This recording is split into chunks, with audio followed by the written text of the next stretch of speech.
Hi, everybody. I just want to come out today and continue my series on spiritual teachings and inspirations. I believe this is video number 12. I'm going back to this book, which I'm obsessed by, Wisdom of Ramadan by Ursula Roberts. Excellent book. It is where Miss Roberts' guide Ramadan answers questions. Some of these questions are questions that I've had, and the answers I found fascinating. So I just one question that Ramadan was asked that kind of is where my mind is right now, with human versus spirit within us, the way we're both part human and part spirit, and the two have to meet somewhere. And how do we evolve, bringing this human side with us? Okay. So the question is, sorry, I can't read with my glasses anymore. Age is a horrible thing. The question that was posed to Ramadan: can you define spirituality? Okay. So Ramadan said this: spirituality is when the spiritual mind is dominant and overcomes the many activities and desires of the mortal mind, which are to be found in greed, acquisitiveness, meaning the need to acquire fame, money, things like that, restlessness, or the effort of gaining many things not always needful to the health and harmony of the body. When the mundane mind, conscious mind, becomes blended with the spiritual mind, then many of these mortal attributes are dissolved, and the mundane mind will be used to accomplish work, to explain or be used in a concrete fashion for the work entailed. But it is not to be in the dominant mind, just desiring or fulfilling its own pleasures, rather working at the direction of the spirit consciousness. Okay, so I love that because it really, like I mentioned, it really does sort of fit to what I'm thinking about lately, and actually goes into a lot of the teachings that I'm doing. We're human and we're spirit, right? They work in tandem. They should work in tandem, right?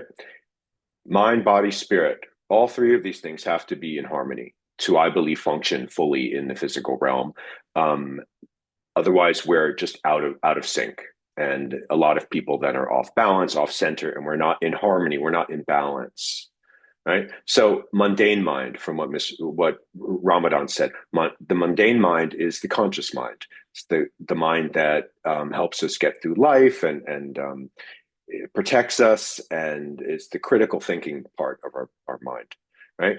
But in mediumship, we use our spirit consciousness, right? Because our spirit is a living, breathing thing. We all have a spirit within our physical body. That's what we are. We're spiritual beings having a physical experience for this time here on Earth.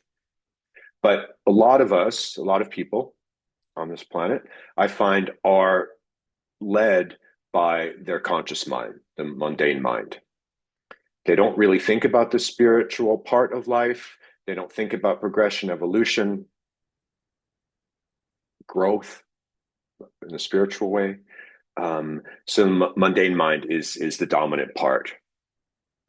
Competition, rage, jealousy, prejudice, me. The spotlight is shined on them. They are only interested in the physical attributes of life, not anything about the spirit and helping others and helping your own spirit. So the spotlight is really just on them and their lives. I believe that the spirit consciousness is really when this light starts to expand, and this light sort of surrounds all life, all people, all animals, and the earth itself. And it makes you realize that we're all connected, we're all within the same light, and we are all come from the same light. We're all different candles producing the same light through a different form, through a different body. Because the body is the way that the spirit expresses itself here in the physical realm. So this is, I think, if you really look at what's going on in the world, this is the problem we have in the human race right now, in humanity. Most people are just out for themselves. They don't really think about there is something that happens after we shed this body and we go somewhere else. What happens when we go somewhere else? What happens when we pass?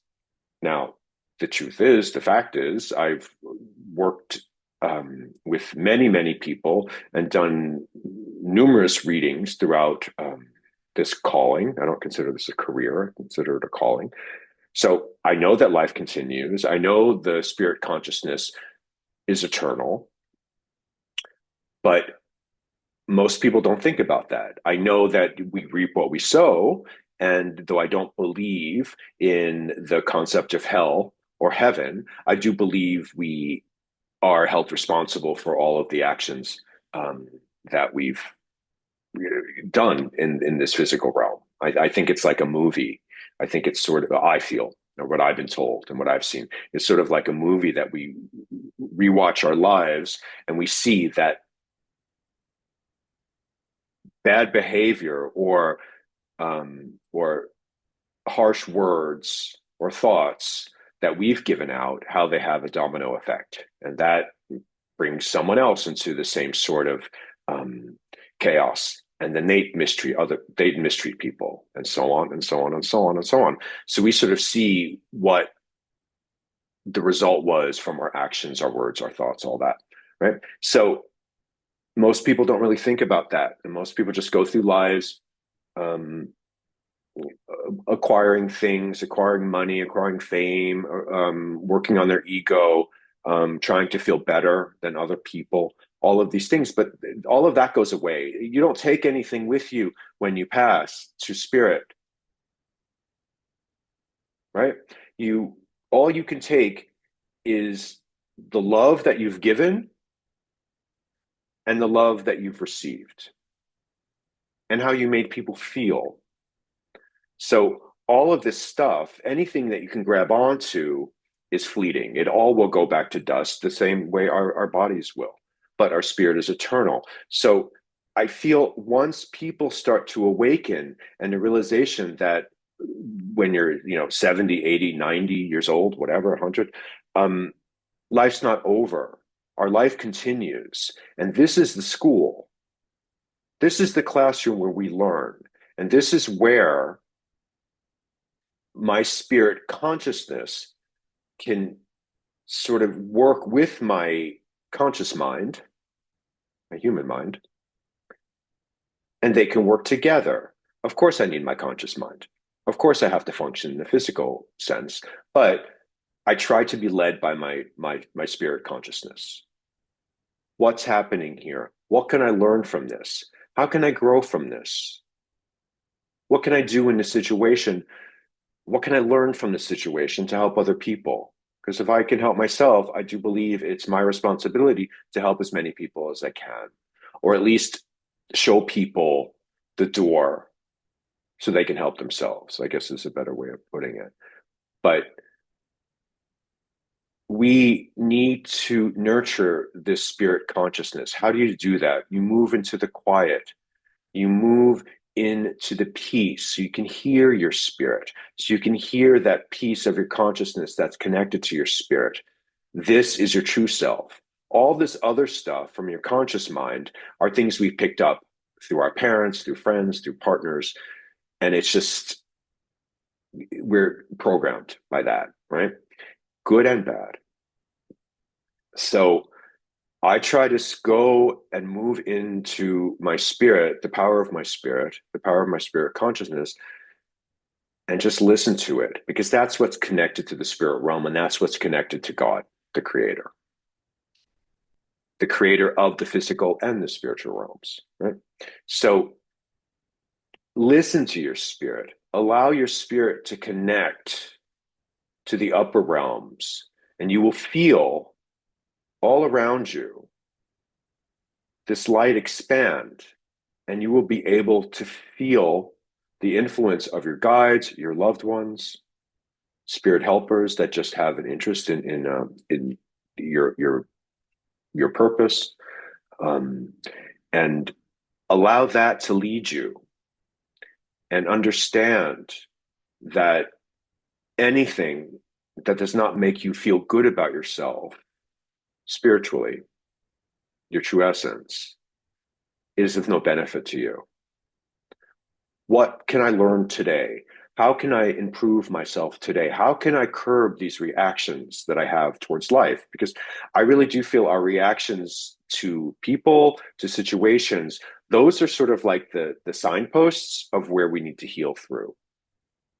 And then you will just become a being of peace and calm, allowing your spirit to express itself through your physical form to make your life better, because we're all here to have a good life, to learn, obviously, and to progress, of course. But I know, and the biggest message I hear through readings that I do, or from my guides, or from my inspirers, is find joy. Find joy in life. It's within the joy that your spirit starts to expand and grow. It's through happiness, it's through gratitude that your spirit consciousness begins to expand.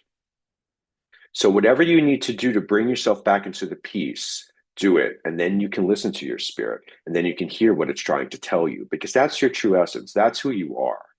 All of this, look, we all have the same features. They're put together in different ways. We all have basically the same body, um, different looking, different shapes, different sizes, all that. But at the end of the day, we're all the same. We're all spirit here. So what I try to do now is out there in the world, out there. First of all, I try to just keep this bubble of light around me, to not allow things to get in that have nothing to do with me, but they can start to sink me down. Is I try to look at people when I'm out in the world into their eyes, and then you can see their soul. The eyes of the soul of what is it? The eyes are the mirrors to this mirror to the soul. Right? Is that it? Window, excuse me. The eyes are the window to the soul. Excuse me. So I try to look into people's eyes, and then you can get a sense of their spirit. If you're very intuitive, you can really sense how damaged some people are, and how hurt they are, and how they're carrying it around with them. And that really makes them heavy, and they're sort of anchored down to the physical realm.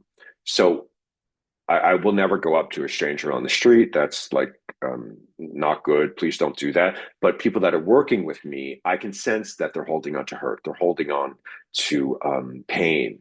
And I really want them to work on clearing themselves and allowing their spirit consciousness to sort of expand and grow and heal them and bring them peace. Right. So the more you can go out and help people, you're helping yourself.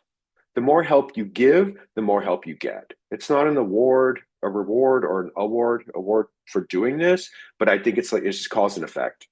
And that's a natural law. The natural law of cause and effect is in effect all the time. And it's functioning every minute, every day, every second of your life. So what are you giving out? What you give out, you get back. What thoughts are you giving out? You receive that in some way back. I'm not sure how, we're all different, but it comes back to you. So I really try to allow my spirit consciousness um, to guide me. Give out love, give out compassion, think about spiritual things, think about your life, think about what a survivor you are. You are here. And please remember, and I really do feel this is true, we've all chosen to come to this physical realm. We really have. There is one book, and I think I've done another video on it, Letters from Our Daughters, where they were talking about this beautiful spirit woman passed over, and writing through the hands, I believe, of her mother or her mother's friend, a trance medium, trance writer, and they were talking about looking at souls that were about to be incarnated into the physical realm, and about how tough they were, about how strong they were, and they could handle the gravity and weight of this physical realm. So think about that. You've chosen to come here, you've agreed to, but you've also been quality controlled. We can handle anything that's thrown at us. Is it an easy ride? No, it's not an easy ride. Is it a fun school? Not always. Not always. I didn't like school, but I'm beginning to learn to like this school more as I get older, and the more I understand about myself, because I'm looking at these things that are thrown at me differently. How can I learn from this? How does this help me? How does this help my progression and evolution? And then how can I turn this around and help other people? Okay. So allow your spirit consciousness to guide you. Allow your spirit consciousness, that side of you that's 100% love, 100% light, eternal, infinite, to help you through this life. We all deserve to have a good life. We all deserve to feel lighter and happier. There's not enough happiness in this world. We all deserve to connect to other beautiful souls and spirit that help us, that give us love, that give us peace, that give us purpose and really see us. But if you're really just sort of in the throes of your conscious mind and within ego, I think ego is definitely a part of your conscious mind. You kind of can't see all this goodness around you and how every day is an opportunity to to clear and to be reborn in a way, because I can't change what happened in the past. Do I have to deal with it? Yes, I do, and I have been. Sometimes I'm dragged into it to have to face things, but I have to heal through it so I can have it better today. And the only thing that's stopping me from having a better future is my mindset, is how I'm thinking about things. So, and I want to progress and learn and evolve as much as I possibly can in this physical realm and allow my spirit consciousness to really help me grow through these challenges, these traumas, this pain. So my soul and spirit will continue to evolve, and I will be able to help as many people as I can here and also in spirit, because I think the evolved and progressed spirit help others in the spirit realm and help others when they pass over who might not be as evolved or progressed as we are. And I'm not saying that in it through ego or thinking that we're better than other people. We're not. If we're more spiritually awakened, right? If we're more evolved than others, that's just where we are on our path. It doesn't mean we're better than other people, but those of us who are gifted with the ability of sight, and spirit knowledge, I believe we have a very strong responsibility to help other people who perhaps cannot see and cannot move past this physical prison school. I guess prison's a bad word. School. Okay, so like we can help. We can help people save themselves, and um, I've read a lot. I read a lot. Obviously, if I keep doing these videos, I read a lot of spirit teachings about how the spirit world is completely inundated by spirit crossing over, returning home, completely unprepared for the spirit life. That they have done no work here. They have not developed. They have not progressed. They have not opened their eyes to the spiritual truth that we're all eternal lights, light beings. I want to be evolved enough that I can help the spirit world not put more pressure on them and not give them more work. I want to help them with their work. I want to help them with people who have passed that perhaps don't know they have passed, that are sort of connected to the physical world because they're worried about, oh, my money, my house, my car, I want all that. And that happens. I do believe there are spirits that cross over that are still looking at their acquisitions in this physical realm, but they progress, they evolve, and the realization in their own time does come. Hey, I'm not in the physical world anymore. What's next? And then they have to do their own work. I prefer to try to do the work here. So I try to really stay within the spirit, my spirit consciousness, as much as I possibly can.